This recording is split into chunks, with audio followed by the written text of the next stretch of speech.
বিসমিল্লাহির রহমানির রহিম। আল হেরা মাল্টিমিডিয়ার পক্ষ থেকে আমি মোহাম্মদ মোতালেব হোসেন জানাচ্ছি সবাইকে সালাম ও শুভেচ্ছা। আজকে আমরা যে টিউটোরিয়ালটি নিয়ে আলোচনা করব তা হলো আমরা কিভাবে একটি নিউজ পোর্টাল সাইট ওয়ার্ডপ্রেসে বিল্ড আপ করতে পারি সেই বিষয় নিয়ে আমরা বিস্তারিত আলোচনা করব স্টেপ বাই স্টেপ। আমরা ওয়ার্ডপ্রেসে যদি নিউজ সাইট বিল্ড আপ করতে চাই তাহলে সেটি কিভাবে করব তা আমরা দেখব। এখানে আমরা ওয়ার্ডপ্রেসে নিউজ সাইট বিল্ড আপ করার জন্য আমরা এই সাইটটি হুবহু এই সাইটটি আমরা তৈরি করব। এটি একটি সাইট, এটি আমরা তৈরি করব। এখানে আমরা যেসব ফিচার দেখতে পাচ্ছি বা সাধারণ সাইট থেকে এটি যে জন্য আলাদা, নিউজ সাইট সাধারণ ওয়ার্ডপ্রেস সাইটের থেকে টোটালি আলাদা। সুতরাং এটি আমরা দেখব। এর মধ্যে যে যে জিনিসগুলো আলাদা তা হলো ওয়ার্ডপ্রেসে, ধরুন এটি একটি ওয়ার্ডপ্রেসের সিম্পল সাইট বা ওয়ার্ডপ্রেসের অ্যাজ ইউজুয়াল সাইট, যেটি নাকি আমরা যদি ব্যাকএন্ডের থেকে একটি একটি করে পোস্ট দিই অটোমেটিকলি এটি ব্লগ আকারে ধারণ করে বা ব্লগ আকারে চলে আসে। কিন্তু আমরা যদি নিউজ সাইটটি দেখি যে এতে পার্থক্য কি। নিউজ সাইটের পার্থক্য হলো যে আমাদের এখানে যেমন প্রচ্ছদ আছে, মেনু বারে আমাদের কতগুলো মেনু থাকবে, পাশাপাশি আমাদের সবচেয়ে ব্যতিক্রম জিনিস সেটি হলো আমরা যদি ব্যাকএন্ডের থেকে রাজনীতি সিলেক্ট করে দিই, রাজনীতির নিউজগুলো কিন্তু রাজনীতিতে শো করবে, আর অর্থনীতির নিউজগুলো কিন্তু অর্থনীতিতে শো করবে যদি আমরা অর্থনীতির নিউজ দেই।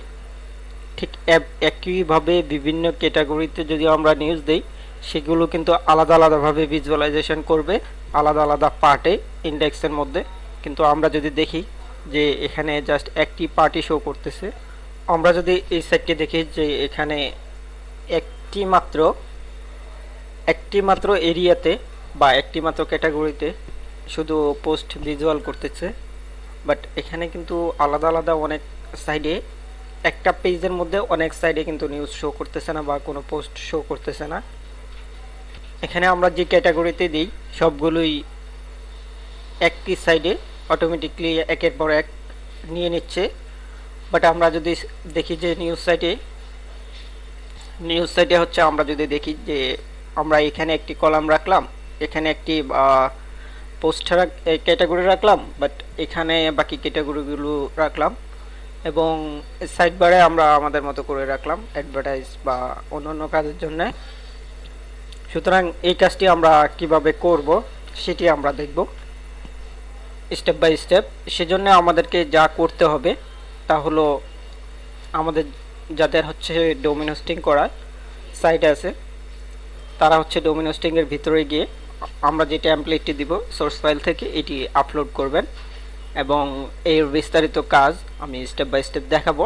সুতরাং চলুন আমরা এক এক করে দেখে নিই। আমরা বিভিন্নভাবে নিউজ সাইট বানাতে পারি, যেমন আমরা যদি এখানে ইনস্টল থিমসে ক্লিক করি, নিউজ থিমের জন্য আমরা ইনস্টল থিমসে ক্লিক করে নিউজ দিয়ে যদি সার্চে দিই তাহলে অটোমেটিকলি ফ্রি কিছু আমরা টেমপ্লেট পাবো। এখানে আমরা ইচ্ছে করলে এই টেমপ্লেটগুলো দিয়ে কাজ করতে পারি ফ্রিতে, কিন্তু আমরা এতে আমাদের মতো ফিচার পাবো না। এই ফ্রি থিম যদি আমরা আমাদের মতো করে কাস্টমাইজ করে ব্যবহার করতে পারি তাহলেও কিন্তু আমরা নিউজ সাইট বানাতে পারবো এখান থেকে। কিন্তু এখানে যদি প্রয়োজনীয় ফিচার না পাই আমরা, তাহলে আমরা যেই এই টেমপ্লেটটি আপনাদেরকে সোর্স ফাইলে দিয়ে দেব, এই টেমপ্লেটটিকে আপনি আপনার মতো করে কাস্টমাইজ করে ইউজ করতে পারবেন। আমরা কাস্টমাইজেশন আপনাদেরকে দেখাবো এবং একটি ফ্রি থিমের কিভাবে আপনারা ফ্রি থিম নিয়েও কাজ করতে পারেন সেটিও আমরা দেখাবো। আগে চলুন প্রিমিয়াম যে থিমটি আছে, যেটি নিউজ সাইটের জন্য বেটার একটি থিম, এই থিমটি আপনাদের জন্য সিলেক্ট করা হলো। এই থিমের উপর বেস করে আপনাদেরকে দেখানো হবে কিভাবে নিউজ সাইট বানাবো। পরবর্তীতে আমরা দেখব সরাসরি নিউজ সাইটটি। ধন্যবাদ।